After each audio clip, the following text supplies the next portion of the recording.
What's up, everybody? And today we're checking out the Taliban are losing control of Afghanistan. This is by War Fronts. This is an interesting new situation that I've not heard about before. War Fronts are an absolutely phenomenal YouTube channel. I will leave a link down below to the original video. Please go over to War Fronts. They're at 1.39 million subscribers.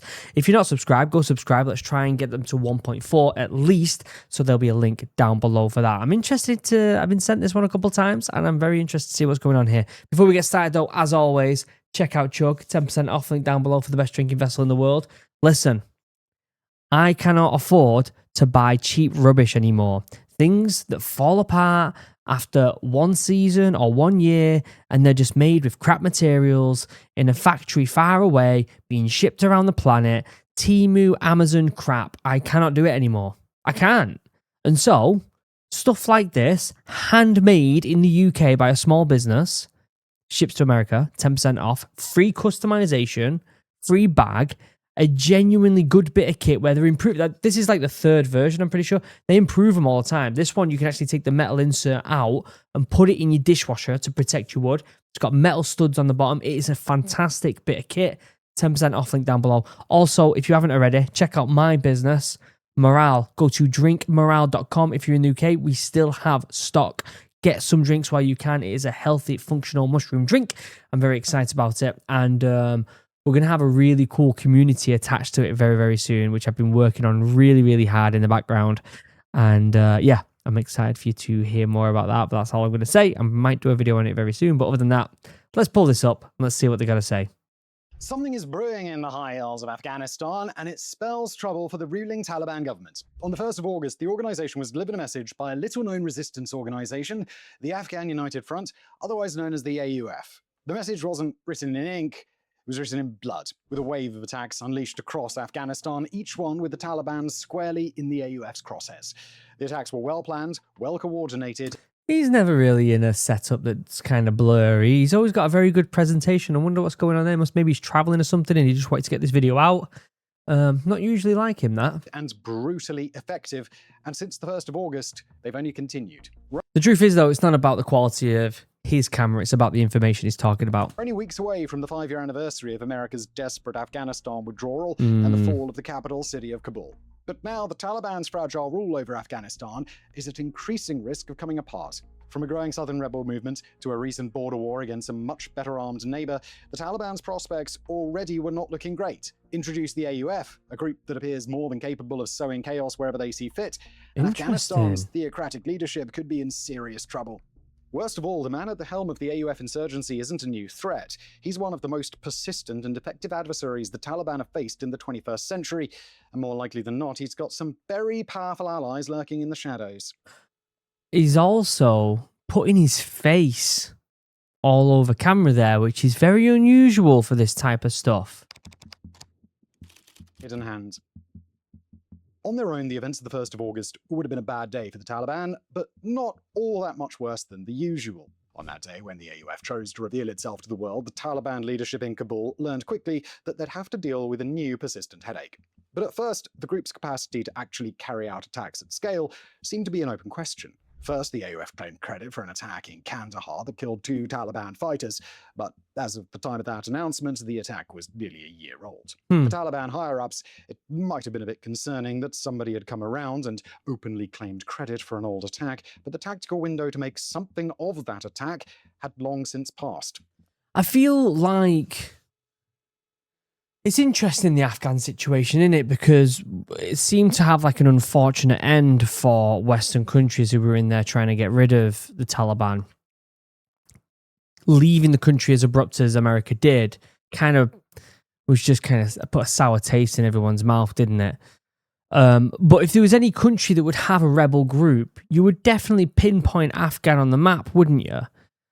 But at the same time, the Taliban was so underground in the way that they communicate and stuff like that. It does make you wonder how this new group has been able to form, how they've been able to do it in the first place without any information getting put out and the leader putting their face all over the internet. It does make me wonder whether there's any 3-letter agencies involved and kind of like foreign adversaries funding and stuff like that, which is probably the case, to be honest with you. As later, the group took credit for a small-scale raid that day in the city of Lashkar Gah in Helmand province, a much more timely attack, and one that showed that the AUF had some minor operational capacity, but still nothing to get too worried about. That day, testimony from the AUF's leader was published in the Long War Journal, a news website for the Foundation for Defense of Democracies that reports on the global war on terror and its aftermath. It's an outlet with links to anti-jihadist groups all over the world, so it wasn't much of a shock that the AUF would choose that outlet to make its voice heard. According to the group's leader, the AUF had spent years learning from past mistakes in anti-Taliban operations, developed a team of generals with a committed strategy, and chosen to commence operations at a time and place of their choosing. Again, for the Afghan Taliban, none of that was welcome news, but now that they're in charge, people take shots at the Taliban all the time, and often they become nothing more than a minor annoyance. But over the following days, the AUF revealed that it was more than just another vigilante group. Within 5 days, the group had claimed credit for 6 more attacks, each of which seemed calibrated to send a very specific message. I think this is a really, really interesting development. Considering the way the world is right now, all eyes are off Afghan now. They're either in Ukraine, they're in Israel, they're in Iran. A lot of them are domestically in the US and the UK politically. And so for something to kind of be stirring in America, it does make me wonder, like, why now? Like, what's really stirring the pot here? Who's stirring the pot? Again, it's for me, it's always follow the money.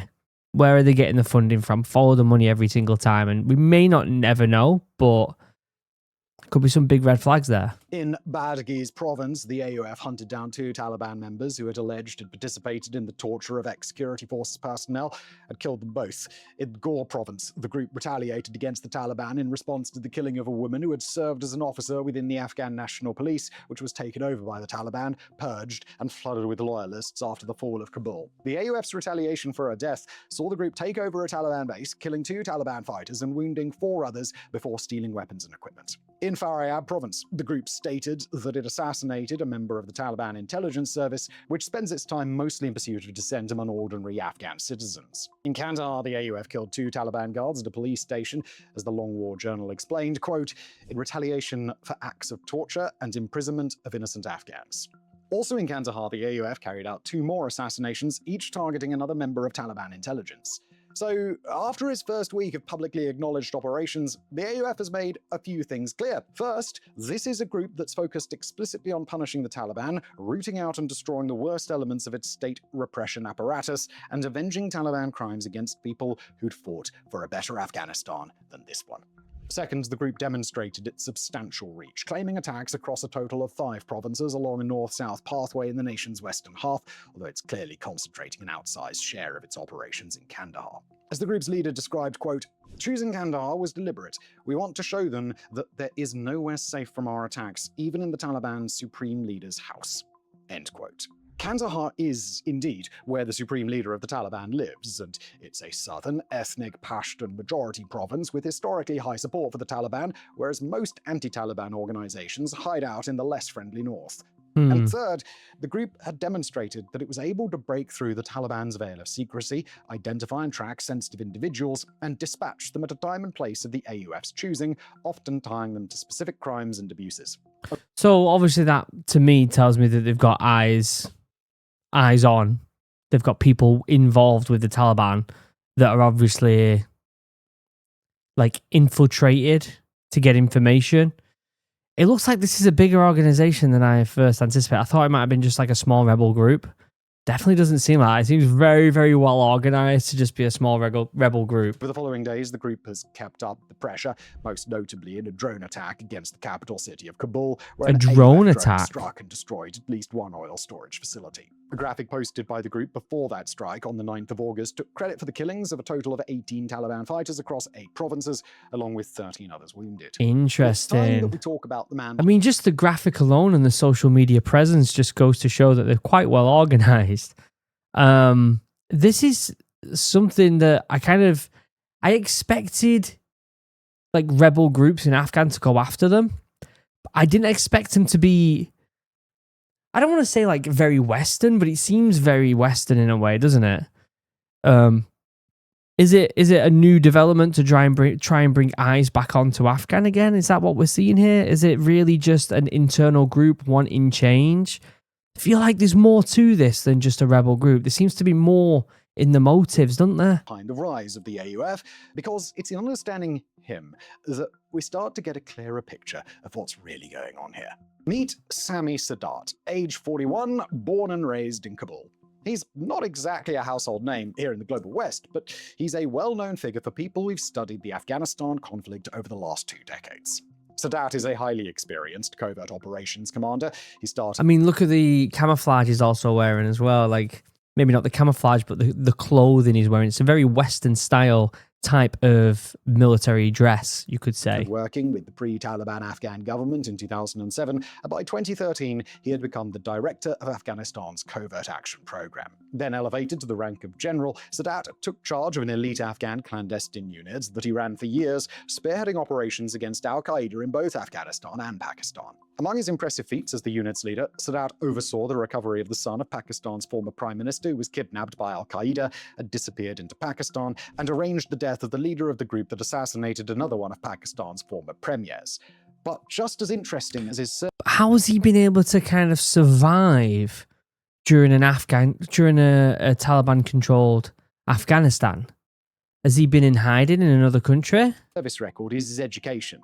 A comprehensive training at Britain's Joint Services Command and Staff College, training as a battalion commander at the Polish Defence Academy, and significant time spent at the NATO Military Academy in Germany. Wow. This is a guy with deep ties to Western militaries, and a man who still enjoys a lot of close connections on Capitol Hill in the United States as his organization works out of an office in Virginia.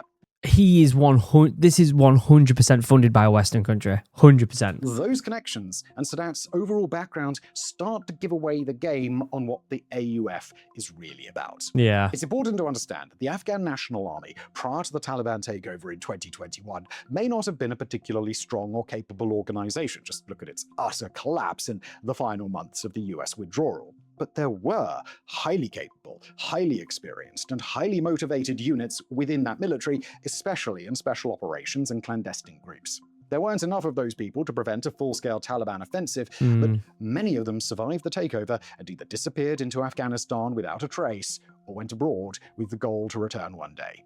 Sami Sadat is very much a part of that world. He's a trusted ground commander with a proven track record, and he's got long-standing connections with Western intelligence, special operations, and covert action commanders.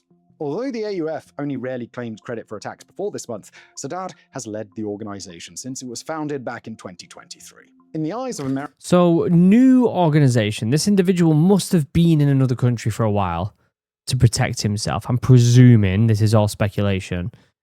I think he's had backing from someone for this. It's got to have, right? The individuals joining?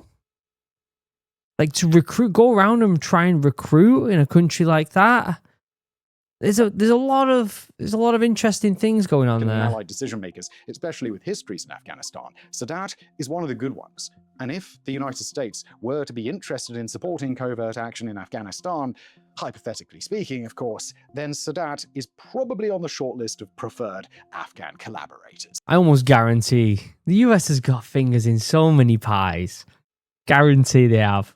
Moreover, Sadat hails from the Pashtun ethnic group, fluent in both of the country's official languages, Pashto and Dari, making him a particularly meaningful choice to oppose the Pashtun majority Taliban.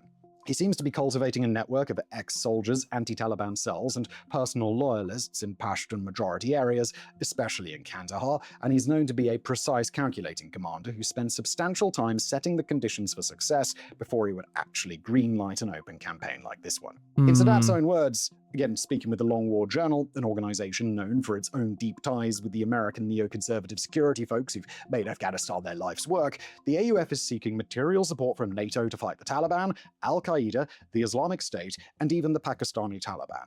Wow, is this going to become like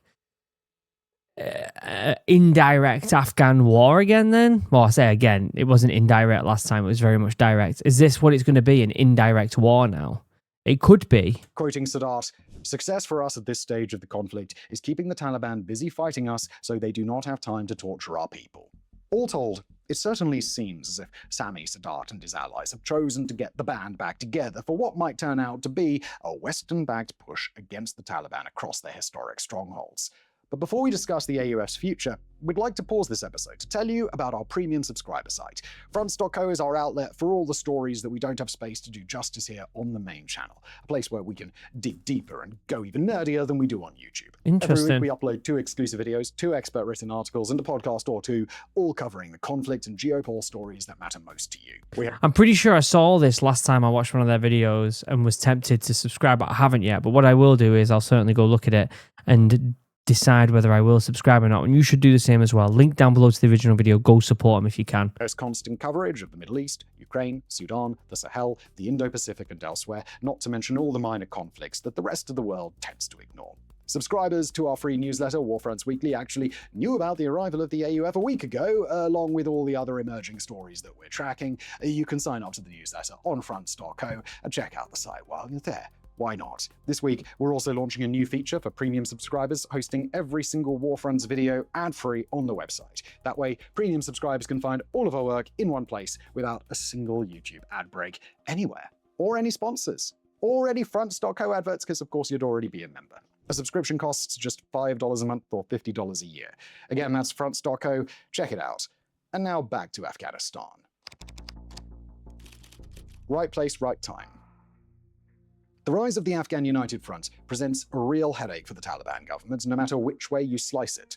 But by itself, the AUF is unlikely to be able to engage in a nationwide offensive at scale. Even the Long War Journal acknowledges as much, quoting, "The AUF's emergence likely does not make the anti-Taliban resistance an existential threat to the Taliban government." But what the AUF does accomplish is to introduce a new, highly competent, well-targeted threat at exactly the wrong time as problems for the Taliban government accumulate across all fronts. Yeah, but everything always starts small like this. Everything does. And then they gradually just get bigger and bigger until they become a genuine threat. And so they've got to start somewhere. So yeah, right now it might just be seen as a little bit of a nuisance to the Taliban government. In truth, what does that look like in 5 years' time? 10 years' time? Vastly different, especially if they do start getting support from NATO. Wow. The AUF is far from the only anti-Taliban rebel group active in Afghanistan. The most prominent group is the National Resistance Front, an organization that's been fighting a guerrilla war against the Taliban since the fall of the US-backed government. Interesting, I didn't know that. The National Resistance Front is among the many rebel groups that are strongest in the northeast, but they've claimed hundreds of attacks in Kabul over the years, and they operate infiltration networks in the southern and western parts of the country, where they've almost certainly come into contact with Sami Sadat and his people. Interesting. Then there's the Afghan Freedom Front, also based in the north and active across the country with a history of attacks in and around Kabul. I mean, the truth is, it doesn't surprise me that there's these rebel groups. I think I've just never gone to the effort to actually do any research into who they are, what they're doing, how successful they've potentially been. I've just never really bothered looking into it. I think, just like everyone else, all my attention's going into Ukraine, into Iran. So it doesn't surprise me. I do think that the fact that we're concentrating on this new one in particular is quite substantial. And I think the reason we're doing that is because there's a lot of ties to European countries, or Western countries. I think that's why we're looking at this more now. Together, the two factions mostly draw on the support of groups who are regarded as outsiders in Afghanistan: ethnic Tajiks, Uzbeks, Hazaras, and others. Those two organizations form the core of anti-Taliban resistance in Afghanistan, but they're aided by a range of ethnic militia groups, religious militant cells, ex-military units, and other minor factions. Now that it's operating alongside them, it's unclear whether the AUF can rival either of the biggest groups in size, but the AUF provides a drastic expansion of the anti-Taliban coalition's reach and provides the best chance at making inroads with the Pashtun population, whose support would be critical if the Taliban were to be seriously threatened. But right now, there's also a possibility that all these groups merge into one kind of big group. This happens a lot as well, where you get a lot of smaller rebel groups that just merge with one leader into one. And if this guy is a key figure, like they're saying, there's no reason why he might not be able to unite all of these resistance groups, and then they become a genuine threat to the Taliban government. There's another group making some serious noise, a Taliban splinter group loyal to a Tajik Taliban commander, Juma Khan Fateh. In the northeastern province of Badakhshan, Fateh's forces have been in a dispute with the national Taliban over the control of the province's lucrative gold mining industry. That dispute has just recently turned violent, with Fateh's fighters using the porous border with Tajikistan and Taliban leadership sending helicopters and significant ground forces in order to fight them. On the 13th of August, the Tajik faction killed a key Taliban-appointed mayor in a car bombing days after the assassination of the Taliban's local head of information and culture. Wow. While the death toll is difficult to pin down, dozens of fighters from both sides are believed to have been killed already, and the scope and intensity of the violence is widening by the day. Like the AUF, the Tajik Taliban splinter forces are not enough to bring down the Afghan Taliban government. But it's not that simple. As Afghan journalist Bilal Sawari explained on X, the AUF has arrived at the perfect moment to exploit the northern fighting. Quote, operations in Badakhshan have already challenged Taliban control in the northeast. A second front in Kandahar would place pressure on the movement at both ends of the country and shatter the claim that resistance is confined to the north. Sadat knows the south. It is the nerve center of Taliban power. Any sustained armed presence there would be both militarily disruptive and politically humiliating. End quote. Yeah. Nor is the Taliban government only dealing with internal emergencies. Starting in October of last year, it seems like it's just an absolute chaos pot of all sorts of different things going on. They've got internal fighting, they've got resistance groups, they've got this new leader popping up out of nowhere that seems to be a lot more westernized. It looks like an incredibly, I mean, Afghan's always been an incredibly unstable country, but I don't want to say that it's getting worse because it's probably the same as it's always been, but it definitely doesn't feel like it's calmed down in any way, does it? Continuing through 2026, the nation of Pakistan has been engaged in an on-again, off-again border war that's brought disproportionate destruction across Afghanistan. Kabul is vastly outgunned by Islamabad, and while the Afghan government has insisted that it's been able to retaliate against Pakistan forces, the balance of power between the two sides is clear. Hundreds of civilians have been killed in Afghanistan, and according to the UN High Commissioner for Refugees, 115,000 Afghans and 3,000 Pakistanis have been displaced. Jesus. During and after the most recent phase of the conflict, Pakistan has accused Afghanistan of both supporting the Pakistani Taliban, an insurgent group that's attacked Pakistan relentlessly in an internal conflict, and receiving support from Pakistan's arch-rival India. As it pertains to the new AUF offensive, the Pakistan war matters for two reasons. First, the conflict has degraded the Taliban's fighting capacity, spread its forces, and divided its attention to try and defend a long, porous, and poorly monitored border zone. What this is telling me the most is that the Taliban government are just like getting it from all angles, right? And they certainly don't have the infrastructure, or the equipment, or the training, or the manpower to deal with all of these threats in one go. And so it wouldn't surprise me in the next decade if we see some sort of flip-flop of government forces in Afghan again, particularly throwing in a government that is aligned with another country. Second, and potentially much more important, Pakistan's powerful intelligence services are likely looking for ways to degrade the Taliban from within. Sami Sadat and his Kandahar-based networks are a prime candidate for collaboration, especially because Sadat maintains close ties with American legislators and US intelligence at a time when Islamabad and Washington are getting closer than ever. Elsewhere, the Taliban face other existential threats, not least of them the Islamic State Khorasan province, an exceptionally dangerous Islamic State franchise that's carried out or attempted attacks in the US, Russia, Central Europe, and Iran, while often causing chaos in Afghanistan. But while the Islamic State is yet another destabilizing force that the Taliban have to worry about, they face an even deeper threat across the nation, a rising public discontent under their rule. Despite the pledges that the Taliban made during their takeover in 2021, the organization has failed to secure acceptance in the international community, and it hasn't truly gained either political legitimacy or uniform public acceptance in its own country. The nation's food shortages and malnutrition crises are only getting worse as other countries force refugees. And again, just like I say in all these videos, the people who suffer the most are the people just trying to get on with their lives. The parents trying to feed the kids, the elderly just wanting to live out their lives in peace. Constantly just having to be thrown in this crap all the time. Return and thus place additional strain on food systems. The country's economy is still floundering, with unemployment high, development aid withheld, and foreign bank accounts frozen. Persistent and worsening droughts and other natural disasters have only made the situation worse.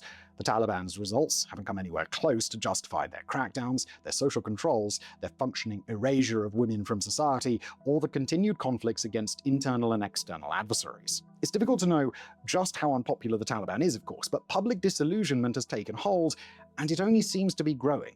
So the arrival of Sami Sadat and his Afghan United Front may not be enough to topple the Taliban outright. But at a moment when Taliban rule is already very fragile, the AUF has arrived at just the right time to make an impact. In times of crisis, it just feels like it might be that one little stone that lands on top of a massive pile and really just destroys it. That's how it feels. It's like that one last piece of the puzzle to change the government there again. This is such an interesting video. Repressive regimes rely on the communities and regions where they draw the greatest support, in this case, the Pashtun-majority southern and western parts of Afghanistan. But now, that's precisely where the AUF has arrived to start nipping at the Taliban's heels, probably with the backing of foreign powers, and certainly with the connections, intelligence, and operational experience to make an impact. The AUF is not going to conquer Afghanistan, at least not by itself. But it's one among a wide range of anti-Taliban forces with the same overall goal. To stand a chance of bringing down the Taliban, those forces will have to dismantle Afghanistan to unspool the threads that bind the Taliban society together and weaken the Taliban to a point that it will struggle to resist. With the AUF well, let's finish off. arrival, that process is now underway. I thought it was done. The Taliban has few options left to interrupt a process that will eventually take it apart. Thank you. Absolutely fantastic video. These are the type of videos that I just don't get around to watching by myself because I'm covering Ukraine so much. And it does make me think, because I feel like, I don't know, if you're ex-military, you probably have a bit of a bitter taste in your mouth about Afghan. I know I certainly do. It just seems like it ended just, I wouldn't say a failure, but it just ended terribly. And to see that there seems to be some sort of rising coalition there of rebels, I think is something that really needs to be watched. Really needs to be watched. And because it wouldn't surprise me, there's been war in Afghan. You know, it was UK and America. Before that, it was the Soviet Union. Like, there's been war there for a very long time, and there's no reason why it can't happen again. So I think as a collective, we should keep an eye on this. I'll leave a link down below to Warfront's absolutely phenomenal video. As always, check out Chug if you haven't already. Check out Morale as well. And other than that, I love you all. Have a wonderful day. Goodbye.